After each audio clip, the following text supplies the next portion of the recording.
Hello, I'm Mario Toneguzzi, and this is Business Spotlight, sponsored by CIPR Communications. Joining me today is Justin Bourque, CEO of the Willow Lake Métis Nation. Thanks, Justin, for joining us today. Yes, thank you for having me, Mario. Well, I was quite happy to see that you were greatly recognized recently, named one of Canada's top 20 dynamic CEOs. Wow. Tell me your reaction to hearing that. To be honest, Mario, it was a bit surreal. It was a very proud moment for myself, not only for myself, but I think the whole community really kind of garnered some real pride around that recognition. You know, during the past number of years, the community's been really focused on the task at hand, and you know, these types of recognitions justifiably make us pause and gives us good reason to pause and to reflect. And for us, we talked as a team, and you know, it really gave us affirmation of what we already truly believe, that we are doing things different and that we are achieving results that only one can dream of. So it was a really special recognition, as I said, not only for myself but the team and the entire community. Super. Can you give me a little bit of your background, Justin, and where you came from, and I guess how you got to where you are today? Sure. Yeah. Thanks. Born and raised in the community of Anzac, where the citizens of Willow Lake reside. It's 30 minutes south of Fort McMurray. I live a very traditional upbringing as a child, a Métis upbringing between the community and living on the family trapline. I'm now the third generation family trapline owner. I currently reside on the land, and I actively work my trapline just as my grandfather and my father had before me. Wow. Yeah, it keeps me grounded, I find. Yeah, it really as I've been very fortunate, I would say.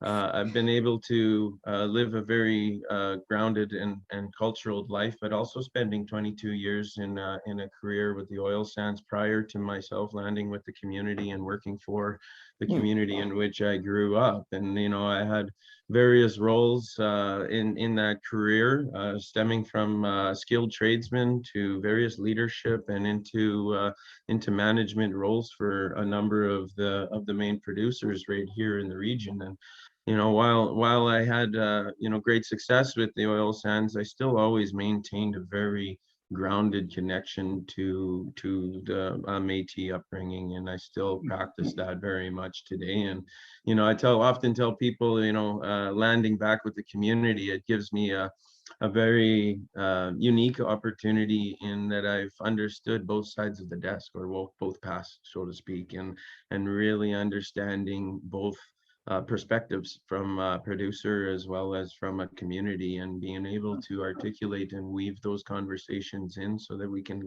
obtain our results has been a really key attribute, I would say, in the success to our nation.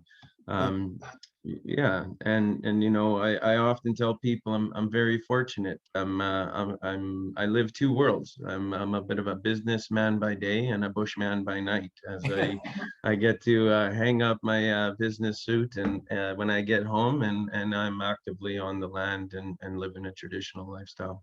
Super. Just out of curiosity, how long have you been CEO there? It's been 3 years. Actually, effectively in May, 3 years since coming on full time with the community. Okay. Another passion I have of mine, I guess, continuing the conversation around the land, is that I also provide land-based learning programs on my so-called spare time for the high school students of this region. I provide a program that focuses on curriculum-based outcomes and tied to traditional knowledge, such as hunting. I did in the fall was hunting and food preparation. We just completed the winter camps, which was trapping and winter survival. And we are planning for a June camp with the students for a fishing and medicinal medicines camp. And how we structure it, the students actually come out to learn these traditional knowledges, and we tie it back to curriculum-based components. So they actually are earning credits for coming out on the land. So that's been a really good, way for me to share with the youth and my upbringing. So, Wonderful. Let's yeah. talk a little bit about leadership. When you look at your, I don't know, leadership style or philosophy, how would you describe it? I'd say I'm always a builder and a unique thinker at doing things differently. Yeah, and I feel like I'm on repeat when in saying that term sometimes, but I really strive and push my team to consciously understand how things are being done and look for creative ways to improve upon that. And I would say that I've had that's proven throughout my career and has given me success time and time again. I had a good a wise leader once tell me that if you're not growing, you're dying. And I truly take that a bit to heart, in that if we're not continually looking for ways to improve, then we're in a repetitive and cyclical motion, and that's not progressing us forward. And as a people, as Métis people that really have not had that progress to date, we need to kind of break down the history, the hardships, the and knowledge. Understanding the history is most utterly important, but not dwelling on it and moving forward in a progressive manner is utmost important for our Métis people going forward here. All right, super. Now, Justin, I noticed it in the story that named you one of the dynamic CEOs. It talked about the 7 pillars of governance. Can you explain what those are? Yeah, absolutely. Our organization operates, our entire nation, truly, hand on our heart, you truly do believe in transparent and accountable operations. In that you do what you say and you say what you do, and you follow through upon that. And that is underpinned throughout everything that we do as a nation. And as such, we also demand the same in those in which we engage with, and hold those accountable to be transparent and accountable. And part of when arriving with the nation 3 years ago, we really wanted to understand how we operate. There's various aspects, from community to government to industry and to get a really good understanding of everything that we do. And through many governance workshops as a board and as an organization, we came out with the 7 pillars of governance. Those 7 pillars of governance are effectively a holistic view of our nation's operations and captures the framework of the pillars governance. So I can share with you, the community is our first pillar, and that's the core pillar. The community is the core and the reason for operations. It guides the work and the decision making of our community, because it is them in which we serve. Administration and governance is the second pillar, and that's our how, that's our why. Operating in integrity and through transparent operations, we hold ourselves and those we work with accountable. Cultural retention, that's our grounding. That keeps us grounded and maintaining our connection with our homeland, our people, our culture, and purposely conducting ourselves to ensure the preservation of continued practice of our rich Métis culture. Environment is number 4. That's our observing, maintaining the connection with that land, observing, documenting, analyzing, acting, and supporting in this connection is how we operate in that pillar. Government relations is how we assert ourselves as a nation, maintaining respectful and meaningful engagements while we assert our rights to self-government.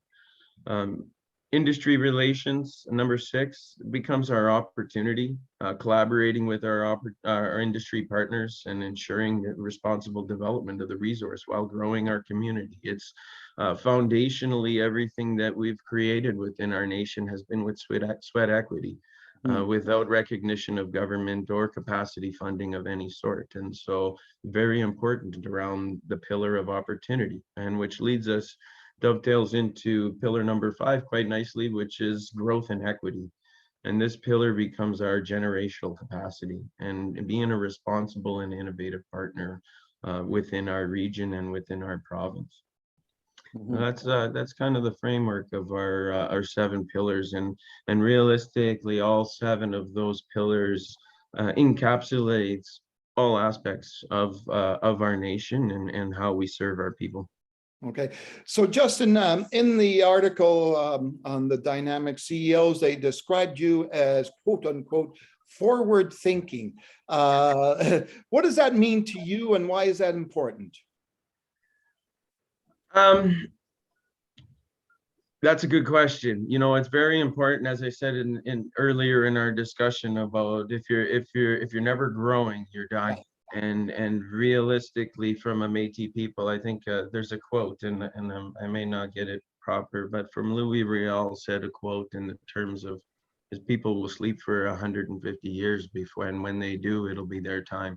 And I do believe that this is the time of the Métis. There has been a lot of recognition in whether it be case law and in government policy around Métis and our right to self-governance. Mm. We've always been a people that have self-governed them ourselves with or without the recognition. And so we've always been here, and it's now a time for that recognition of the Métis. And I truly believe that forward thinking in our leadership, and as I recall earlier, as I mentioned, is kind of understanding the history but not dwelling on that history and moving things forward so that we can progress. I think a lot of challenges to date is we cannot progress because we carry too much of the history with us.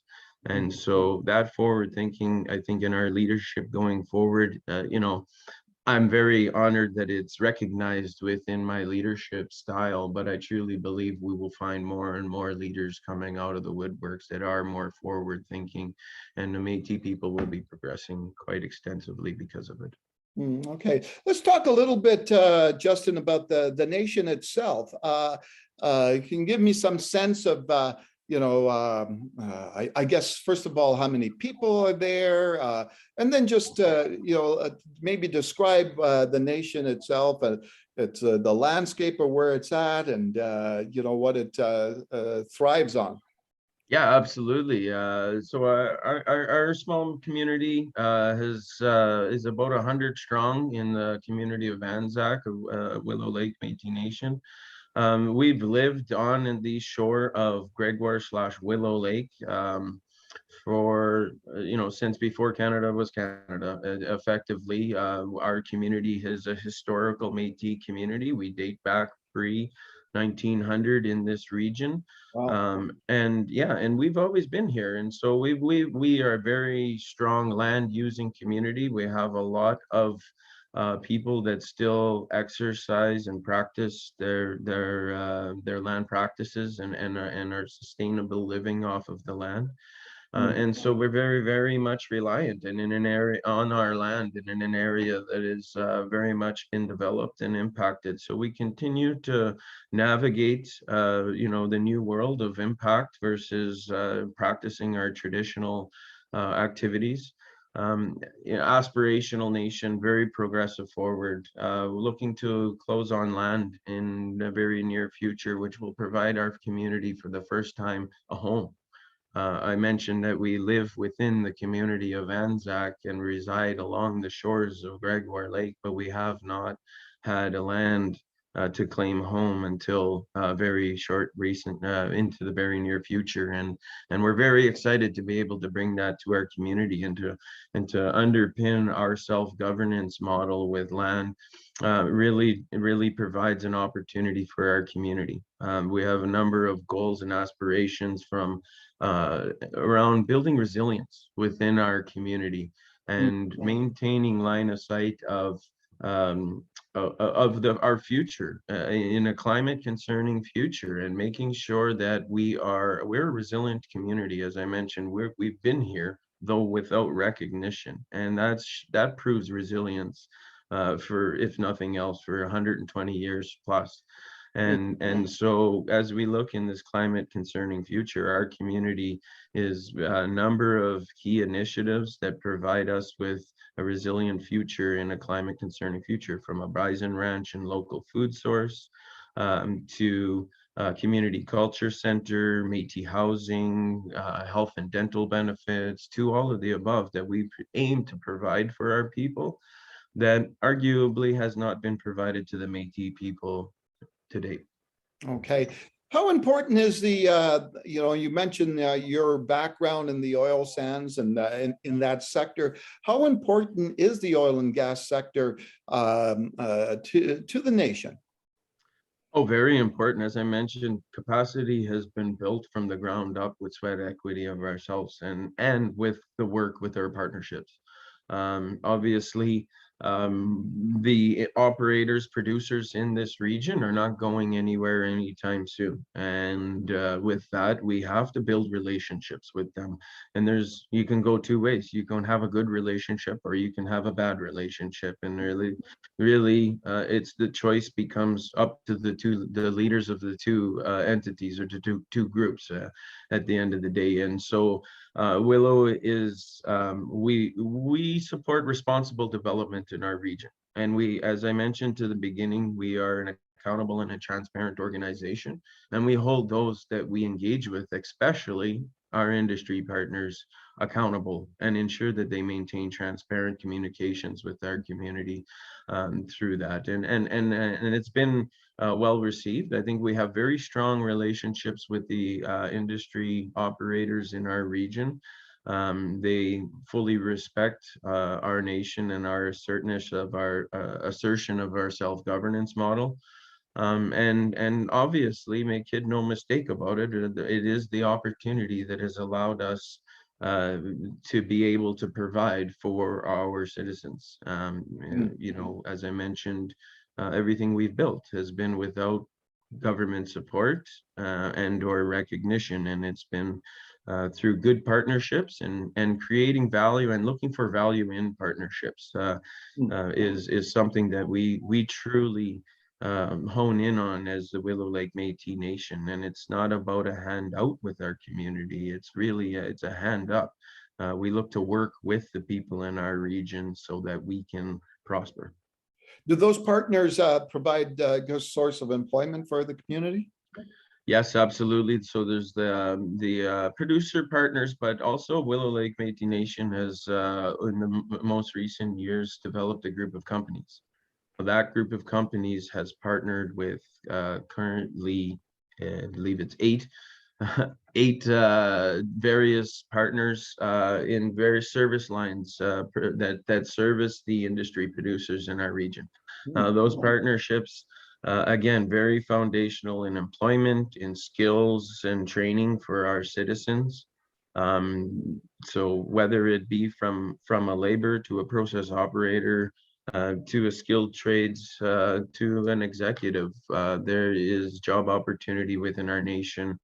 And we have developed a recruitment process within our nation to make sure that we are actively working not only for nation citizens.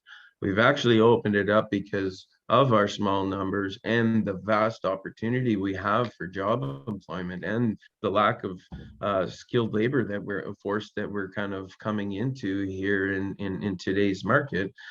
We've expanded that to not only our citizens, but if you're an Indigenous individual and or a local individual to the community, we look to help support employment opportunities of all. All right, super. So Justin, it looks like a bright future ahead for the nation. It sure does, Mario. And I tell the team a lot of times that we got to stop and smell the roses sometimes on all of the success. It's been a lot of work and it's been a lot of focus. You don't achieve, back to that forward thinking. You don't achieve the results if you don't have a line of sight on those results and day to day how you're progressing against those results. And the team has a very strong culture of results driven. But again, as a leader, we kind of have to stop them at sometimes and celebrate the wins and celebrate the successes. This land acquisition that we are on the verge of as a nation has been a lot of work to get to this point, but it really only just provides our starting point. And so we appreciate the road that we've been on and the successes that we've been able to achieve thus far. But we full well know that there is a long road ahead of us. All right, super. Thanks, Justin, for joining us today. Yeah, absolutely, Mario. I appreciate the time. All right, super. That was Justin Bourque, CEO of the Willow Lake Métis Nation. I'm Mario Toneguzzi. This has been Business Spotlight, sponsored by CIPR Communications. Thanks for joining us today.